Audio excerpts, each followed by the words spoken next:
सभी दर्शकों को मेरा नमस्कार।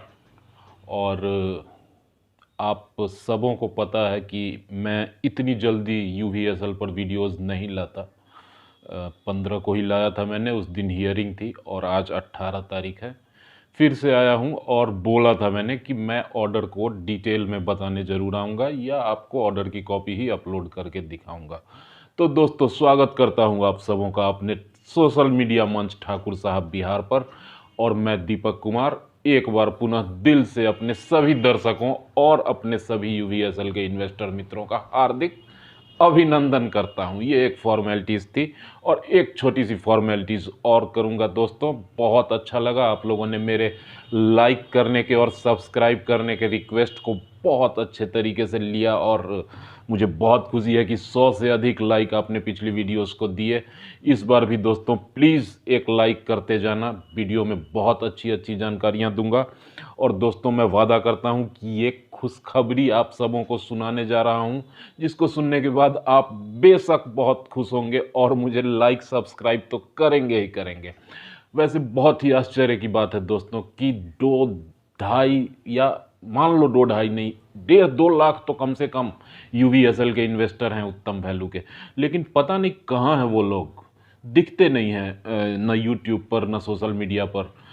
मेरे सब्सक्राइबर में मुश्किल से मुझे लगता है 200 से 250 लोग होंगे जो यूवीएसएल से रिलेटेड हैं, बाकी अदर न्यूज़ एंड पॉलिटिक्स से हैं। तो प्लीज़ आप लोगों को रिक्वेस्ट करूंगा कि अपडेट्स के लिए सब्सक्राइब करें और वीडियो को लाइक भी करें। तो दोस्तों, खुशखबरी सबसे पहली तो ये, पिछली वीडियो में भी बताया था आप सबों को कि कोर्ट ने हालांकि मान लिया कि इस मामले में स्कैम हुआ है, कुछ मैनिपुलेशन हुआ है और इस तरीके का ऑर्डर आप अभी पढ़ोगे।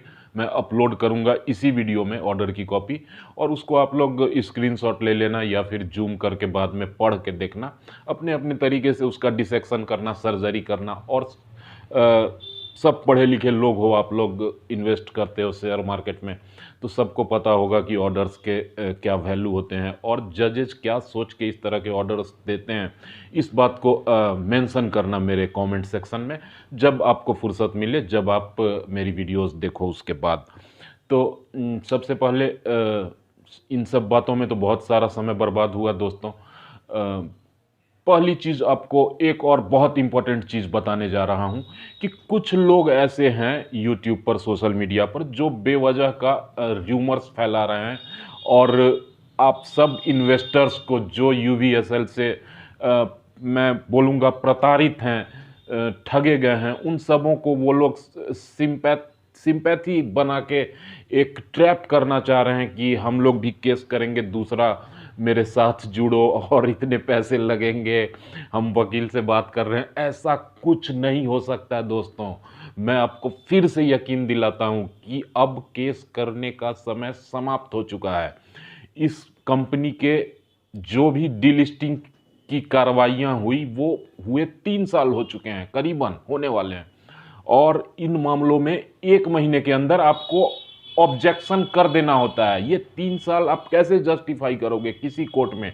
कोई भी एडवोकेट अगर बोलता है कि वो केस कर देगा डीलिस्टिंग के खिलाफ अब नए तरीके से, तो वो झूठ बोलता है। सिर्फ और सिर्फ रीवा जिसने इनिशिएटिव लिया और उसी का केस चल रहा है और उसी में फैसला आएगा और उसी के थ्रू आपको जस्टिस मिलेगा, याद रखना।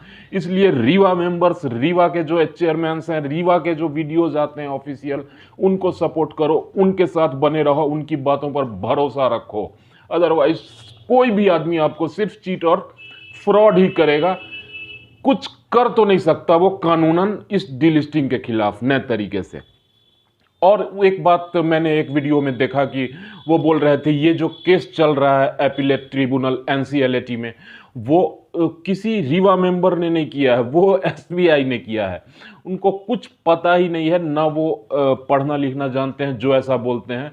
दोस्तों, एसबीआई को हम लोगों ने पार्टी बनाया है। केस करने वाले हमारे रीवा मेंबर हैं, जिनका नाम हम लोगों ने दिया है सबसे आगे अपील करने वालों में, संतोष रमेश पटांगे, महाराष्ट्र के हैं वो, उन्होंने ही केस किया है। आप ऑर्डर में पढ़ना। और एसबीआई जो है वो कमिटी ऑफ क्रेडिटर्स थी, वो मेन बैंक थी जिसने यूवीएसएल को बैंकरप्ट घोषित करने की मांग उठाई थी, दिवालिया घोषित किया था और उसको खींच के एनसीएलटी में ले गई थी कि इसको नीलाम करो, इस कंपनी को, हमारा बहुत सारा पैसा इसने रखा है। तो SBI is a main committee of creditor member. वो ऐसा कुछ नहीं है कि एसबीआई ने केस किया है। ये जो भी बोल रहा है उसको कुछ या तो समझ में नहीं आता या पता नहीं यार वो क्या दिमाग है, उसके पास दिमाग है भी या वो पैदल इंसान। मैं नाम तो लूँगा नहीं, लेकिन आप लोग समझ रहे होगे अगर वीडियो देखते हो उसके। तो वो इस तरीके से बोलता है कि ये केस तो एसबीआई ने किया है, रीवा ने किया ही नहीं। खैर, जज साहब ने जो बोला है कि भाई ये रीवा मेंबर हैं संतोष रमेश पटांगे जिन्होंने केस किया, लेकिन इसका कोई प्रूफ नहीं दिया आप लोगों ने। हमारी जानकारी में, ये मैं जज साहब की भाषा बोल रहा हूं, ऐसा लगता है कि ये केस रीवा मेंबर्स ने किया है और 300 से अधिक लोग हैं जो रीवा मेंबर हैं और वो सारे के सारे यूवीएसएल में इन्वेस्टेड हैं, जिनकी हार्ड अर्न मनी इस डिलिस्टिंग के बाद किसी भी तरीके से मैनिपुलेट करके झटक ली गई, ठग ली गई है। तो इसलिए आप लोग ऑथराइज कीजिए कि जिसने केस किया है संतोष रमेश पटांगे, कोर्ट चूंकि सबूत पर चलती है, वो रीवा का मेंबर है, इसका सबूत कोर्ट को चाहिए। और इसके लिए आप अपने सेक्रेटरी को, जो एसोसिएशन के सेक्रेटरी हैं मिस्टर वेंकट रमन, उनके थ्रू अपने रीवा एसोसिएशन के बोर्ड में एक रिजोल्यूशन पास करा के, मतलब एक लेटर बनेगा कानूनी भाषा में, जिसमें लिखा होगा कि संतोष रमेश पटांगे इज रिप्रेजेंटिंग रीवा, पता नहीं जो भी हो, और भी मैटर होगा जो वकील बोलेंगे। और इस तरीके से करके आप एनसीएलटी में बिफोर अगली डेट से पहले जमा करो। और मुझे दोस्तों ऐसा लगता है कि ये बहुत बड़ी बात बोली है कोर्ट ने। कोर्ट, आपको उस दिन भी बोला था मैंने कि ये एक अंगुली है, ये मुट्ठी है, इसका क्या फर्क होता है। कोर्ट चाहती है कि ये जो केस हम लोगों ने किया है, ये एक इंडिविजुअल का ना हो के एक एसोसिएशन का हो, एक ग्रुप ऑफ पीपल का हो। केस का वेटेज बढ़ना चाहिए, कोर्ट भी ऐसा चाहती है। और शायद इसलिए उसने बोला कि ये केस रीवा के 300 मेंबर्स ने मिलकर किया है, ऐसा प्रूफ दो अपने रिजोल्यूशन में पास करा के थ्रू योर सेक्रेटरी। तो ये सब चीज़ तो हो जाएंगी, बहुत जल्दी होंगी दोस्तों। और बहुत खुशी हो रही है मुझे बताकर कि ये 2.5 सालों से ये केस चल रहा है, करीब 2 साल से एनसीएलटी में है, और अब जाके कोर्ट ने इसको इतना सीरियस लेना शुरू किया है कि कोर्ट ने अपने ऑर्डर में क्लियर लिखा है कि हमने केंद्र सरकार को भी आदेश दिया है कि यूवीएसएल के मैटर का इन्वेस्टिगेशन करके बहुत जल्दी रिपोर्ट भेजे। ये कितनी बड़ी बात है दोस्तों। यूवीएसएल मैनेजमेंट वालों की नींद उड़ गई होगी। वो नाम बदल लें, वो कुछ भी कर लें, इवोनित हो जाएं या कुछ भी हो जाए, वो बचने वाले नहीं है। कोर्ट की नज़र पड़ चुकी है और अब केंद्र सरकार भी अपनी एजेंसियों से इस मामले की जांच बहुत जल्दी करा के एनसीएलटी को सुपुर्द करेगी। हमारे जितने आरोप हैं दोस्तों, वो सभी सच के सच साबित होंगे और किसी भी गलतफहमी में ना रहें, किसी की धोखेबाजी में ना आए।